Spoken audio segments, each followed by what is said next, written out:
láyé olúgbọ́n mo ké borùn méje ẹ ò máa kọ yí lórin láyé àrẹ̀sà mo ké borùn mẹ́fà ẹ ò máa kọ yí lórin láyé ìsẹ̀yìn èmi ra kókò mo ra rán mo ra sányán bàbá sọ àfọ̀lẹ́ ló lè pélé. Good day, everyone. My name is Adeyemo Adegbenga Gani, and I welcome you to my new Yoruba Abrahamic video. In today, we shall be discussing the relationship between the Yorubas and the Ethiopian or Ethiopians, or what we actually mean by Ethiopia, which the word has been misrepresenting for ages. So let's dive into it. The word Ethiopia is a Yoruba word. It comes from Ite àwọn ẹni ọ̀run pa, Ite ẹ̀yin ọ̀run pa, or we can say Ite àwọn ẹni tí ọ̀run máa ń pa, which should be the real meaning of it in English only means the abodes or the region of those who lives under the highly concentrating sun. That is what Ethiopia actually means. It's a Yoruba word which became a country's name today after the Europeans' disintegration of Africa. So it has never been a kind of name for a particular tribe or for a country. It's a general word. As a matter of fact, it's a name which was ascribed to certain different parts of Africa, not just to one place. This is why it's so much laughable today when a country are claimed to be the oldest in Africa. Please, I'm very sorry. This is not the shade.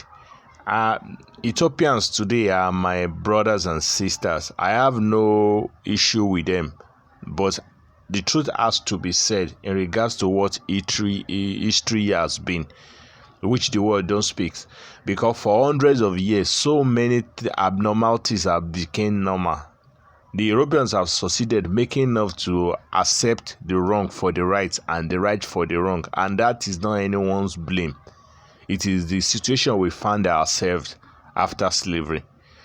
So the Ethiopia only means a land where people of the high Scottish sun dwells, which is why the idea of those who ascribe Ethiopia as their name or live under high Scottish sun are always thick in black, always dark in complexion.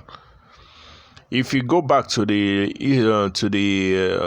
early maps, there were just two Ethiopias in Africa, two regions of Ethiopian people in Africa. One, the Ethiopian in northern region around the River Nile, northern part of Africa, and the other one, which was called the Middle Ethiopia in West Africa or straight down. The reason why both places were called Ethiopia in the map was because of the desert present in each places. The first one in northern Africa was influenced, the heat waves or the dryness or the blackness of the people which made them to be called Ethiopia was influenced by the presence of the Sahara desert, which was closer to the place. And the other one was influenced by the Nubian cedars, which is Sudan, closer to down within the Yoruba region. We all know that desert regions are always a very eating place. If you've been to the Middle East today, either Dubai or Saudi Arabia or whichever places, you will understand what I'm trying to say. These are places where tree hardly grows. So the likes of maybe today Tunisia, Libya and co, they still survive within the Sahara. They still have the penetrations of the Sahara heat today. So those are so Ethiopia, in a nutshell, Ethiopia as a word is more of a regional identification than a tribe. So the Europeans made it a country today. In fact, the rivers in the River Nile, in the transatlantic rivers in Africa were also called the Ethiopian rivers, Ethiopian oceans. That tells you everything. The Ethiopian. So Ethiopian is a generalized name which which is a common name used in Africa before the European came and made it a country identity name today. It's not a country's name. It's a general name which was used here and there in different acts of Africa to identify with certain relevancies. So in today's textbooks, when we speak highly of Ethiopia and addresses Ethiopia as the oldest land or places where the ancient one dwell, it's a diversion to actually think is today's country Ethiopia. It's an European diversion. So today's country Ethiopia is not the actual Ethiopia we are seeing. I keep saying it, there is an agenda to shrink the legacy of the Africans, to reduce their influences in today's relevancies, most especially the ancient Yoruba. There is an agenda. So they want everybody in Africa, in the world, to actually think the little country called Ethiopia today is the one being referred to when they said Ethiopia is this, Ethiopia is that, is the oldest land on earth, is where all the prophet. That's a foul play. It's a diversion. The entire country was called an Ethiopia, and prior to that, it used to be called Al-Kabulan. Okan-Ibu Ile is a Yoruba name, a unique land with all the blessed resources. That is what Akabulan mean, or mother of land. That is what it is, a Yoruba name. So Akabulan is a name that actually define the length and breadth, the quality and the uniqueness of Africa.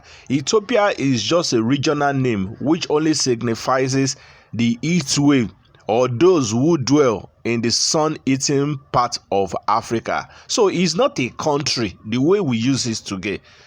Like I've said, I'm apologizing. I'm not after my Ethiopian brothers and sisters. We are all Africans. I'm only speaking history based on how it is.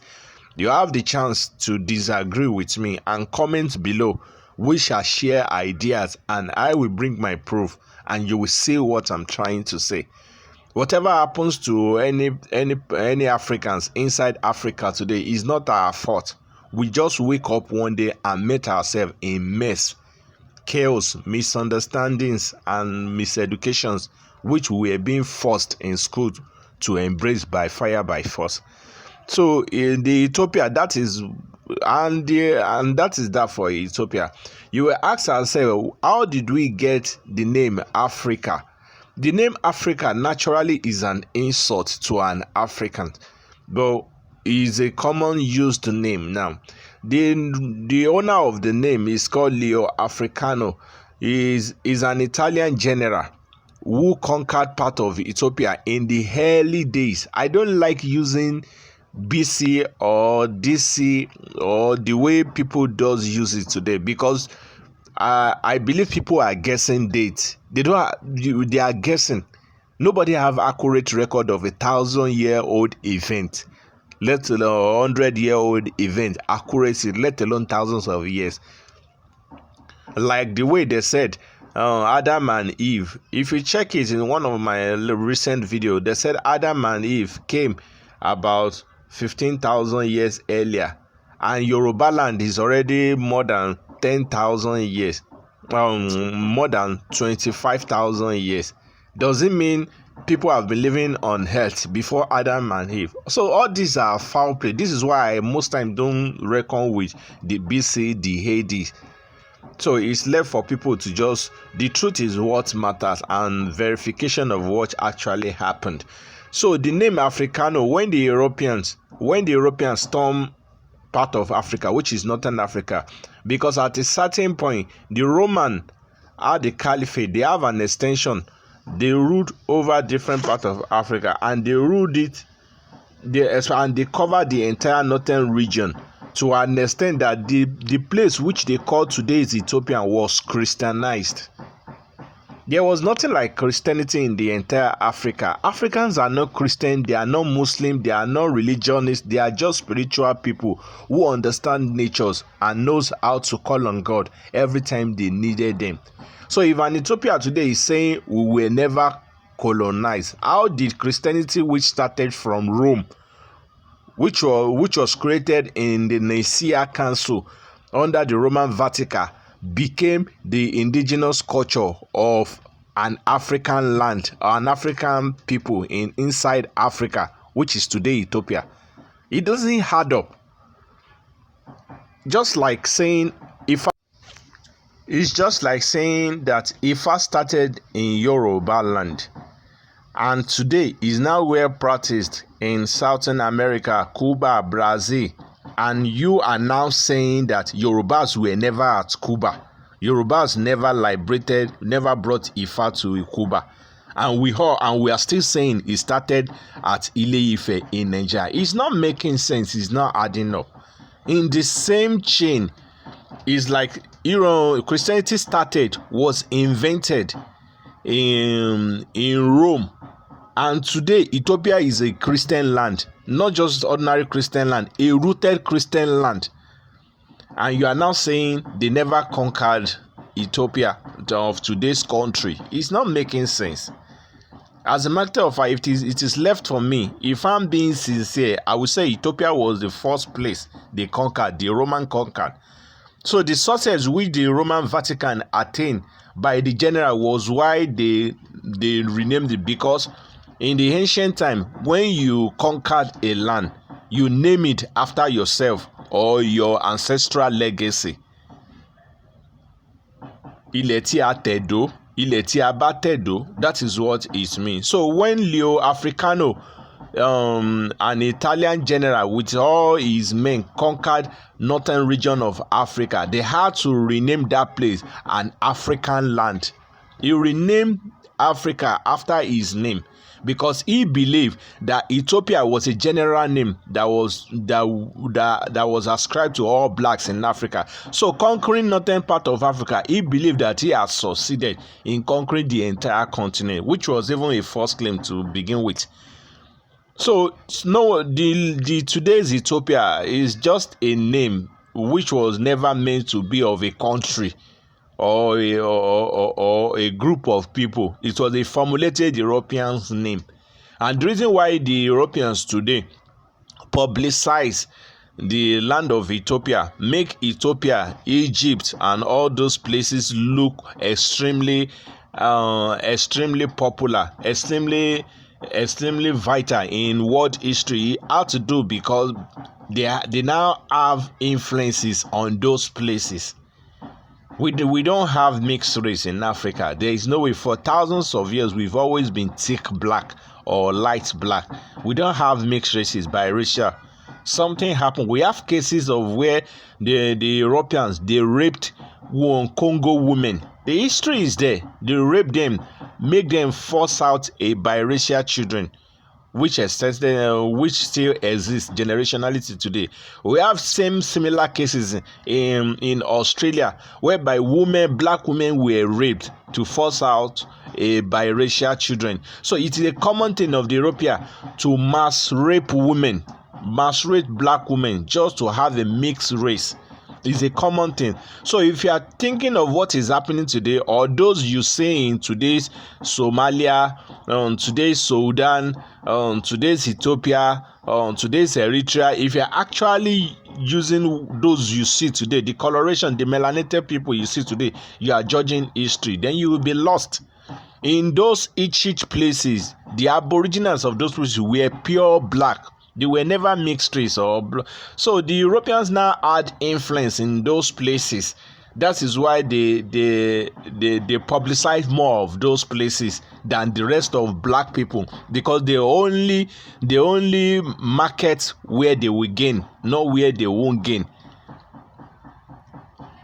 That is how they made up the kind of the hype all over Ethiopia, Egypt. The Aboriginal Egyptians are thick black people. The Aboriginal Ethiopians are thick black people.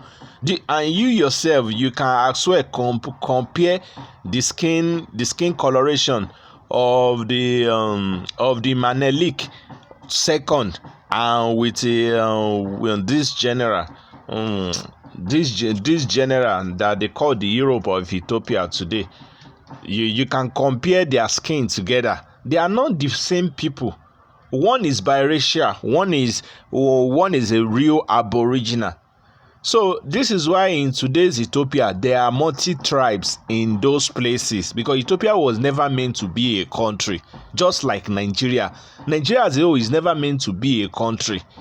We have hundreds of languages, different cultures. So these are reasons why there are more political inflicts over and over in these places. It's just a matter. So when we speak highly of Ethiopia, please, you have to understand the history. It's not today's country. It's not today's shrinked land, which they call it. It's about Africa entirely. So when we refer to the book of Enoch, that it comes from Ethiopia, it has nothing to do with North Africa. It has to do with the entire Africa, because the history says so. So what we learn in history today is a fabricated part of the story, which we don't teach, and it's so unfortunate. We have to start tracking back, because if you are lost on the way, you have to retrace back your step back to where you began from. So that is what I'm doing. Please, I beg in the name of God, I'm not fighting my black brothers. I'm only saying the truth the way it is. You can go and find out. The truth is the truth. There is nothing anyone can do about it. So what is the relationship between Ethiopia and the Yorubas? Because that had to be ironed out, because that is the essence of this YouTube video, and I will tell you some of the strange things you don't hear. The differences between the Yorubas and the today's country limited Ethiopia is that in Ethiopia, the aboriginals, the owners of those land who has dwelled there for thousands of years, these are people who are called the Abyssinians.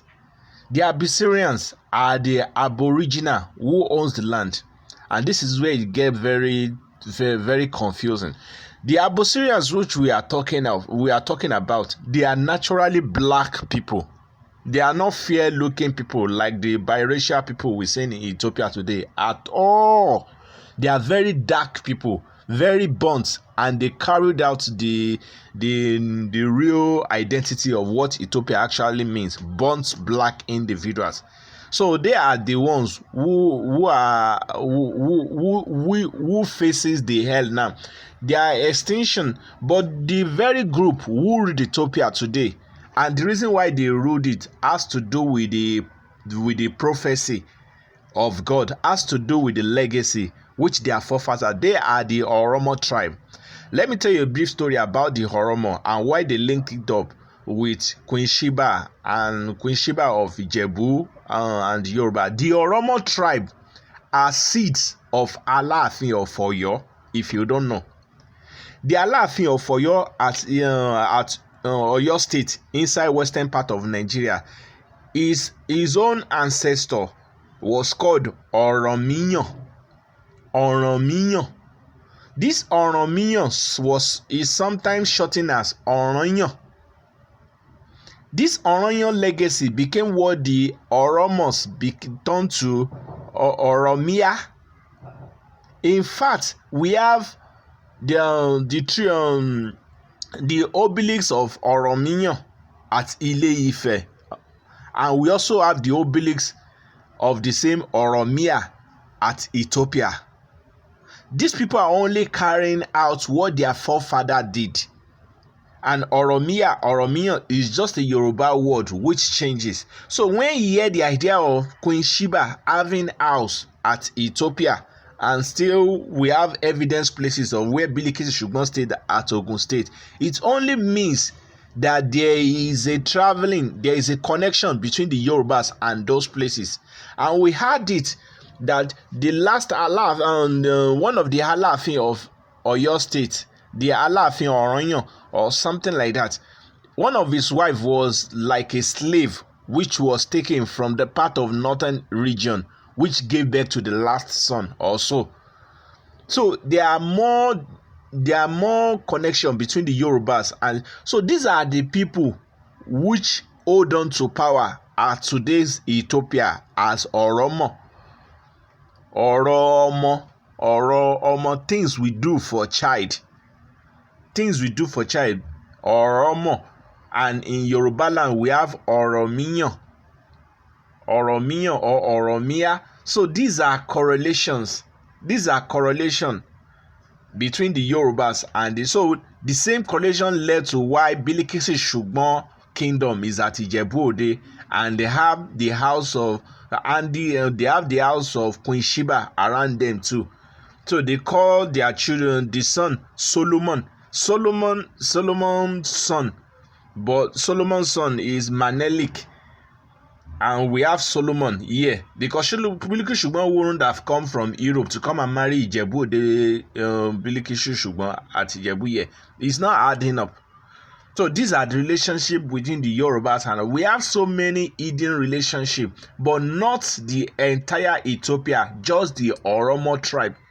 So the Oromo tribe, for after the second Manelik, they've had something with the Italians also, which has really done something to their racial identity, because we can all evidently see we don't have Christianity in Africa, and all northern region, which were called Am. The word Am is popularly defined as something black. You can't be called Mr. Black and you'll be biracial. So the indigenous people who supposed to be living in Northern Africa were meant to be extremely black, not biracial. So something has happened, which I know, but I can't be diving into it, not to cause a tribal issue. But everybody has chances to go and verify. But so this is why the last Manelik, which is very popular, his skin was still intact, not too dark. He looks exactly like the southern western Yorubas. If you look at him, not thick black like the Hamite, because he has a lineage correlation with the Yorubas of Ile-Ife, which are fair blacks like the Manelik and the Yorubas of Ile-Ife. But the Aboriginals over there were extremely dark. They are Hamites in North Africa. They are Hamites, so they were meant to be extremely darker than the real Yorubas in Southwest. The differences between the Yorubas in Southwest and the Hamites was that the Yoruba in Southwest has a fair skin, but the northerners of Africa are purely black people. So these are real correlations which people need to look into. For us to now have biracial people in Ethiopia, Somalia, that is the Europeans doing. They've corrupted the melanated people there, which was why we have biracial children or seeds today, and they keep pushing this biracial, placing them ahead the real black people in such a caste system. The lighter you are, the more privileged you will be recognized in the world. They did it in England, in India. They did it in England. Indian. They did it in America. They did it in so many places. So they rather prefer to promote the biracial people who share more of their color than the extreme darker people. This is why the European pushes the agenda of the biracial individual in northern region than the real Aboriginals who the history actually concern. So the lighter your skin is, the lighter you will be recognized in the white history book. So the Aboriginals in North Africa are the less recognized. The blacks are the completely attacked one. The Aboriginal biracial people in northern region of Africa to today's Sudan, all these places became more relevant a little bit than the actual black who own the history, and those people have lesser recognition to the Middle Easterner. From the Middle Easterner, you now have the likes of the Americans born before the Europeans. So the whiter your skin, the better you will be recognized in the white history book. These are why blacks today are so obsessed with bleaching skin. The Europeans have succeeded making them believe that the whiter your skin is, the better you'll be accepted in the society. It is not, but that is the condition, or that is the situation we find ourselves today. So blacks have to understand that there is an attack on their history, there is an attack on their relevancies and their recognition. I'm not fighting my black brothers in Africa or anywhere, and you can as well see the Middle Eastern or the white, like of the Tunisia or the Moroccans who went for World Cup. They don't even see themselves as Africa because they know who they are. Only Africans won't think twice when you see your brother. So all blacks in the global entire continent are one people. If you like, disassociate yourself. That is your own headache. The non-blacks there is no differences in the eyes of the non-blacks when they see us randomly. So that is the bitter truth, and this is what we shall be coming to an end. Please and please and please again, I'm not saying this to cause any fractions between brothers. I'm only saying the truth the way it is. Everyone has his right to his opinion. So what I say might not be accepted by you, but I'm not doing it in such a way that will make a conflict. If you have any contradicting opinion, discussion, please make it known below. I'm all ears. I'm ready. I will give you my facts, my real fact, and you will bring me yours. So we come together to have a common stand. I love everybody, and I'm not a rationalist. Thank you, everybody. I'll see you in my next video, please. Love you. Thank you. Bye.